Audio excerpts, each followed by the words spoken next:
Okay, I may have an idea here. I'm just thinking out loud, but it seems to me it's up to us to convince this gentleman that we're right and he's wrong.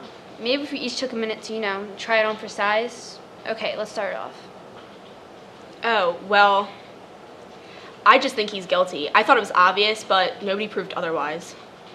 Nobody has to prove otherwise. The burden of proof is in the prosecution. The defendant doesn't have to open his mouth. It's in the Constitution, the Fifth Amendment. You've heard of it.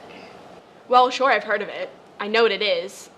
What I meant, well, anyway, I think he was guilty.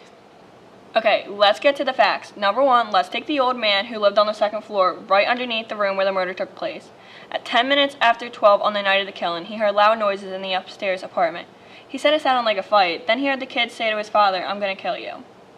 A second later, he heard a body falling, and he ran to the door of his apartment and looked out, and saw the kid running down the stairs and out of the house. Then he called the police, and they found the father with a knife in his chest. And the coroner fixed the time of death at around midnight. Now, what else do you want? Boyd's entire story is a little flimsy.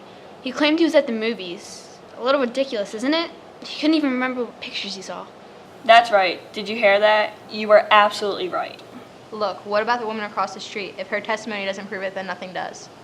That's right, he saw the killing, didn't he? Just a minute. Here's a woman who's lying in bed and can't sleep. It's hot. Anyway, she looks out the window, and right across the street, she sees a kid stuck the knife into his father's back. She's known the kid his whole life. His window is right opposite of hers, across the L tracks, and she swore she saw him do it. Through the windows of the passing elevated train?